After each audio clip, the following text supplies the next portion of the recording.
Recién acababa de cumplir mis 24 años y, en mi emoción por salir de Nueva York y del ajetreo de la ciudad, me encontraba ansioso por dejar el negocio de reparación de autos de mi padre y por comenzar mi propia aventura. Había estado meditando durante mucho tiempo dicha idea y poco a poco la había ido madurando. Aunque no sabía a dónde quería ir o qué quería hacer, sabía que mi deseo era alejarme de la civilización por un tiempo e ir a buscar paz y aventura en un mismo lugar. ¿Cómo iba a lograr esto? Pues conocía la respuesta: en un bosque. Por alguna razón, desde pequeño, los bosques siempre me habían llamado la atención. Mi abuelo materno era canadiense y se había criado en los bosques de Ontario, muy cerca de la región de los Grandes Lagos. Él solía contarme viejas historias de cuando era joven y cazaba en estos bosques. Yo solía sentirme muy atraído a ellos, hasta que, un día, en una de sus tantas expediciones, mi abuelo desapareció. A pesar de esto, mi madre me contaba que ella sentía que el abuelo no había muerto, pues a veces le parecía ver una sombra de ojos brillantes en la ventana de su habitación observándola. Pero ella no sentía temor, pues sabía que era el abuelo que la visitaba. Recuerdo que cuando era pequeño solía tener un sueño recurrente. Me encontraba en una playa de arena negra. Podía ver muchos árboles a mi alrededor, un hermoso bosque de coníferas. La playa se encontraba a orillas de un gran cuerpo de agua, un lago, y desde los bosques escuchaba cómo alguien me llamaba, cómo repetía mi nombre: Ricard. La voz era a veces dulce, femenina y tierna, y otras pocas era una voz que casi podría afirmar era más bien un alarido, un aullido de dolor y sufrimiento. Siempre que esta segunda voz me llamaba, me sentía aterrorizado y me despertaba llorando. Pero conforme el tiempo avanzó, dejé poco a poco de tener el sueño. Una tarde que mi padre me había dado libre, le comenté a mi madre sobre mi plan de marcharme pronto. Y ella, lejos de molestarse, comenzó a contarme historias de su padre, mi abuelo. Y mientras me relataba las aventuras que mi abuelo le había contado, me mostraba unas antiguas fotografías de él y sus viajes. Una fotografía de mi abuelo me llamó particularmente la atención. Él se encontraba de pie, siempre serio y con su gran barba. Llevaba una gorra de cazador y sostenía entre sus manos una gran lucioperca, un pez de gran tamaño, casi como un perro mediano, el cual, según había visto en ilustraciones, era de un color verduzco en su parte superior y grisáceo plateado en el abdomen y su parte baja. La pesca de lucioperca era una actividad que me llamaba particularmente la atención, como una manera de poder, quizá, ir en busca de mis aventuras.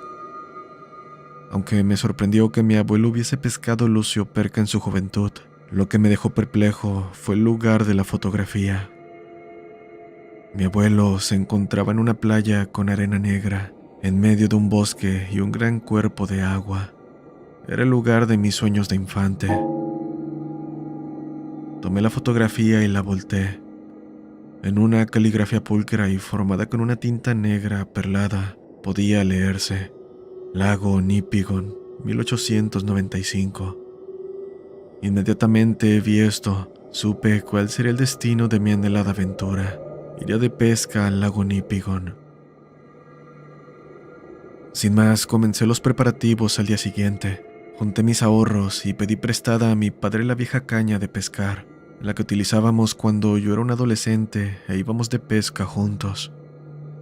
Durante el invierno me dediqué a comprar los utensilios necesarios: un mapa del lugar, una tienda de acampar, un cuchillo de caza y, por supuesto, un rifle nuevo.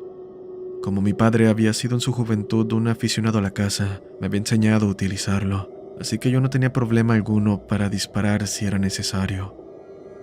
Mi partida estaba destinada a llevarse a cabo durante la primavera del año siguiente, pues quería aprovechar la época cálida del año para llevar a cabo mi travesía.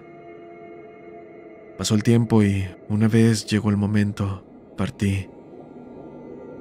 La llegada a Ontario, mayormente en tren, duró varios días, pues a veces me quedaba conociendo otros lugares en medio del camino. Lo primero que hice fue descansar. Luego de haber repuesto energías, viajé hasta Thunder Bay, el poblado más cercano al lago, ubicado a unos 120 kilómetros al sur de este. Al llegar, me hospedé en un viejo hotel y busqué los servicios de un guía local. Así, en un restaurante al que había ido a cenar un par de veces, el encargado me comentó sobre un joven de aproximadamente mi edad, Chase Carter, el cual era conocido por su fama como magnífico cazador y que conocía todas las tierras alrededor de Ontario como la palma de su mano. Pregunté al encargado dónde podía encontrar al joven cazador y fui en su búsqueda. Le encontré en un bar rústico a las afueras de la ciudad. Chase era un joven de tez morena, alegre y de brazos muy fuertes, pues lo noté al estrechar su mano. Cuando le comenté mi plan, él accedió de buena gana y, por supuesto, gracias a una generosa cantidad de dinero. Todo lo que faltaba por comprar eran las provisiones, galletas y algo de comida enlatada. Chase se hizo cargo de esto y al día siguiente partimos. Él me había comentado que la balsa la alquilaríamos a unos habitantes indígenas que aún quedaban en la parte norte del lago. Los caballos los conseguimos en las afueras de la ciudad. Los alquilamos a un viejo amigo de Chase, un anciano que tenía un establo y que le conocía de toda la vida. La idea era adentrarnos en el bosque. Llegaríamos al extremo sur del lago, donde unos amigos indígenas de Chase nos estarían esperando con la balsa, y de ahí en adelante rodearíamos el lago hasta el extremo oeste, donde solía haber una buena cantidad de luciopercas en esta época. El lago Nipigon, según había podido investigar, y según palabras de Chase, tenía unos 80 kilómetros de anchura y una longitud de unos 110 kilómetros, además de contar con varias islas realmente grandes, aunque yo no estaba interesado en ir a alguna de ellas. El viaje al lago duraría al menos un par de días. Durante el ocaso del primer día, cuando íbamos por la mitad del trayecto, decidimos acampar en un claro del bosque. Debo decir que estos eran majestuosos. Podía sentir cómo embriagaban mi alma, cómo me llenaban y, a la vez, me vaciaban. Era como si me hicieran sentir reducido a nada.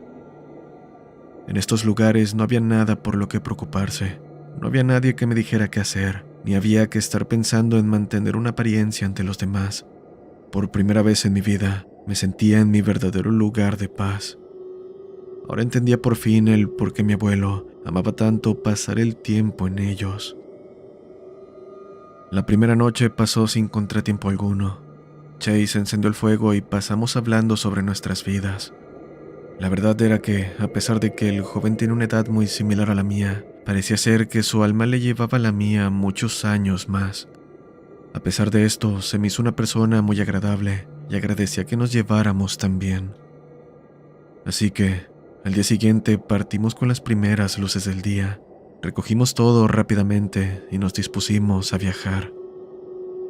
Llegamos al lago a eso de las 3 de la tarde.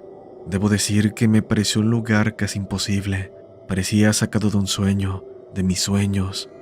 Me sentía absorto por este y no cabía de felicidad en mí mismo. Al cabo de un rato encontramos la balsa, aunque los amigos de Chase no estaban ahí. Había indicios de que habían acampado en el lugar, pues había varias pieles a modo de camas y había restos de una fogata. En este punto pude notar algo de inquietud en Chase, por lo que le pregunté si todo estaba bien. Totalmente, me dijo con una sonrisa. Algo habrá pasado y habrán tenido que marcharse, pero de seguro volverán. Sin embargo, Chase insistió en no esperarlos, sino más bien en seguir nuestro camino. Así, amarramos la balsa a nuestros caballos y la llevamos a rastras por la arena negra, la misma de mis sueños. Al cabo de un par de horas montamos el campamento tranquilamente a orillas del lago y encendimos la fogata. Chase había buscado un par de troncos muy grandes para hacerla e insistía en que no debíamos dejar que la fogata se apagara. Aunque me parecía extraño, Chase argumentó que en estas zonas solían rondar osos y que el fuego evitaba que se acercaran al campamento, lo cual, a decir verdad, me pareció bastante prudente. Pasamos parte de la noche hablando, como la noche anterior, pero esta vez podía notar a Chase visiblemente nervioso. No me atrevía a preguntar nada más, así que simplemente lo dejé estar. Al cabo de un par de horas, el sueño se apoderó de mí, por lo que decidí ir a dormir. Chase decidió quedarse un rato más, despierto junto al fuego, para vigilar que no se apagara. Hice lo propio y me marché a dormir. Cuando por fin concilié el sueño, soñaba que volaba sobre el gran bosque y alrededores del lago. Sentí un hambre voraz e insaciable y buscaba qué comer. Recuerdo que veía nuestro campamento desde los aires. Podía ver la fogata encendida y podía ver a Chase también, junto al fuego. Decidí bajar a los bosques y observarlo desde los árboles, pero temí acercarme porque el fuego me podía quemar. Esto soñaba cuando una especie de lamento, como el de un animal que sufría, me despertó. Exaltado, salí de la tienda rápidamente. Ahí encontré a Chase con su escopeta en las manos y lágrimas en los ojos. Lloraba desconsolado, como un niño, pero cuando le pregunté si todo estaba bien, se limpió las lágrimas con las mangas de su abrigo y me respondió que tenía sueño. Yo me ofrecí a cuidar el fuego y él, tranquilo y cabizbajo, se marchó a dormir. La escena que acababa de presenciar y el extraño sueño me habían dejado con los nervios a flor de piel, por lo que busqué mi rifle y comprobé que estuviera cargado antes de ir a vigilar el fuego. Cuando amaneció por fin, Chase fue quien me despertó. Me había quedado dormido recostado en un viejo tronco que habíamos utilizado como una banca, y la fogata se había apagado. Chase era el mismo de siempre, sonriente y lleno de vida. Yo preferí no preguntarle sobre lo que había pasado la noche anterior. No le quería cortar el buen humor. Tras ello, preparamos el desayuno, levantamos el campamento y partimos. Al cabo de unas 8 horas, a eso de las 2 de la tarde, llegamos al extremo oeste del lago. Yo estaba realmente feliz. No podía esperar a pescar una gran lucioperca para la cena. Amarramos los caballos a un par de árboles del bosque y los dejamos descansando y comiendo, no sin antes haberles permitido beber bastante agua del lago. Después montamos el campamento y nos dispusimos a alistar todo para ir a pescar lo que restaba de la tarde. Nos subimos a la balsa y remamos el agua adentro, aunque no lo suficiente dentro como para perder a los caballos y el campamento de vista, cabe aclarar. Una vez sentimos que estábamos por fin a una distancia prudente, comenzamos en silencio con la pesca. Al cabo de un rato, Chase, mirando hacia lo profundo del lago, me preguntó: ¿Has escuchado hablar sobre el Wendigo? ¿El Wendigo?, pregunté. ¿Te refieres al ser que las tribus indígenas dicen que devora humanos? Ese mismo. Pues, lo que conozco sobre él es lo que leí en un relato de niño. Bueno, se dice que el Wendigo es un ser humano corrompido por los seres malignos del bosque. Está cubierto todo de un cabello oscuro, tiene piernas de alce o algo así, y unos brazos largos que terminan en unas garras enormes. Su altura es al menos de 3 metros, camina en 2 patas y su rostro es como el cráneo de un venado, con una gran cornamenta. Sí, algo así recuerdo, pero ¿por qué me estás hablando de ello? Se dice que el Wendigo le teme al fuego. ¿Por eso no querías dejar la fogata apagarse anoche? Así es. ¿Y puedes decirme por qué te encontrabas anoche en ese estado? Yo lo escuché. Nos vigilaba anoche. Ese ruido que te despertó era su llamada. Es difícil de creer, dije pensativo y temeroso. Deberíamos pasar la noche hoy aquí, pero mañana a primera hora debemos marcharnos, sentenció Chase. El resto de la pesca pasó en silencio. Yo no quise discutir con Chase, pues me sentía realmente preocupado. Así que decidí que lo mejor sería hacer lo que él consideraba oportuno, aunque me preguntaba si haber pasado tanto tiempo en los bosques le había comenzado a robar la cordura. Al cabo de un rato, logramos pescar un par de luciopercas de muy buen tamaño, y con ellas vino una alegría que disipó la tensión. A eso de las 5 de la tarde, volvimos al campamento y Chase comenzó a encender una gran fogata para asar los pescados, aunque yo no dejaba de pensar en que también quería mantener alejado al Wendigo, si es que realmente existía ese maligno ser. Cuando la noche llegó, las estrellas se fueron ocultando tras unas oscuras nubes. Las luciopercas habían estado deliciosas y no dejamos un solo bocado. Aunque yo me encontraba feliz por la cena, pude notar a Chase más preocupado aún, y conocía la razón. Iba a llover, por lo tanto, la fogata se apagaría. Chase tomó su escopeta y yo mi rifle. Nos quedamos observando el gran fuego en silencio, esperando lo inminente. A eso de las 9 de la noche, la lluvia no se hizo esperar. Una gran tormenta se desencadenó y un aluvión lo empapó todo en segundos. Todos los esfuerzos de Chase por mantener el fuego encendido fueron en vano. Lo que antes acababa de estar ardiendo con gran intensidad era ahora un charco lleno de cenizas. Lo siguiente que pasó, me cuesta trabajo recordarlo. Chase me miraba con desesperación. Le temblaban las manos y, aunque la lluvia le mojaba por completo, puedo jurar que estaba llorando intensamente. Tenía la escopeta entre sus brazos, tembloroso.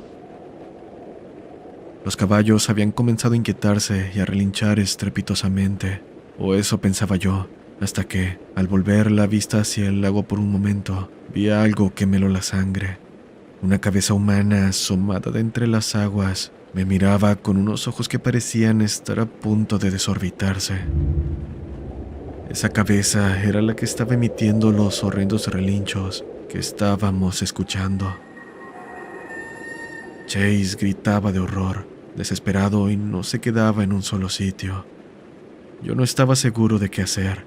Todo parecía una pesadilla. Tomé mi rifle y me quedé sentado, intentando ignorar a la cabeza que se asomaba del agua, esforzándome por mantener la calma. Fue entonces cuando escuché a Chase gritar. Me llama, está diciendo mi nombre, me pide que vaya con él. Luego de esto, solo lo vi correr desesperado hacia el bosque, y tras un par de escopetazos que escuché, solo hubo silencio por unos instantes. Cuando me percaté, la lluvia había calmado y la extraña cabeza que había estado en el lago había desaparecido. Todo parecía una gran pesadilla, y habría jurado que eso había sido, si no fuese porque Chase ya no estaba conmigo. Desesperado, comencé a gritar, llamando a mi amigo, aunque en vano. No sabía qué hacer. Por un momento quise tomar un caballo y marcharme de ahí, pero inmediatamente me abstuve de ello, pues sabía que sería más peligroso que estar ahí, puesto que no sabía cómo volver a casa. Estaba perdido, desesperado y no sabía qué hacer. Entonces lo escuché. Eran gritos de Chase, pero no provenían del bosque, sino de los aires, como si estuviese en todas partes. Aterrado le llamé. Chase, Chase, ¿qué haces? Ven aquí. Esperé unos segundos y volví a escuchar, pero esta vez me respondió un susurro. No me dejará ir, Ricard. No lo hará. Volví entonces la mirada y pude observar a Chase en la copa de un árbol, aunque solamente podía ver su rostro, pues su cuerpo se ocultaba entre las ramas del árbol. Dice que es él, Ricard, tu abuelo. Cuando Chase, o lo que fuera eso, pronunció esas palabras, se me heló la sangre, y ahora, sin importarme nada, tomé el rifle y me di media vuelta para ir por un caballo y marcharme inmediatamente de ahí. Sabía que en el extremo norte del lago habitaban indígenas, así que iría ahí y pediría ayuda. Estaba por hacer eso cuando escuché un ruido, como un gran bulto cayendo al suelo, y un lamento proveniente de este. Era como el sonido de un animal herido, pero mezclado con un llanto lastimero, una especie de sollozo. Entonces, volviendo la vista hacia donde provenía el llanto, pude ver qué lo producía. Era Chase. Se arrastraba hacia mí, pero algo en él había cambiado. Sus piernas ahora estaban cubiertas de pelaje y terminaban en horrendas pezuñas, similares a las de un venado. Horrorizado me volteé y entonces noté que, a mis espaldas, Había ahora un ser más horrendo, un ser de unos 3 o 4 metros de altura, esquelético y cubierto de pelaje, con la cabeza como el cráneo de un venado, una gran cornamenta, garras en sus manos y 2 ojos como brasas ardientes. Estaba detrás de mí y con una voz gutural y horrenda pronunció mi nombre. Inmediatamente perdí el conocimiento. Todo lo que recuerdo en este punto es como si nuevamente volara sobre los aires, pero esta vez también sobre el lago. Desperté a la mañana siguiente en una de las islas del lago, la isla Caribú. Me habían encontrado 2 indígenas de las tierras del norte. Andaban de caza y todo lo que yo les pude decir era un solo nombre: Wendigo. Aún ahora sigo viviendo en Nueva York y decidí nunca más salir de aquí. Me aterrorizan los lagos y bosques, y aún hoy, en las noches de tormenta, observo una figura de ojos rojos como 2 brasas ardientes mirándome por la ventana.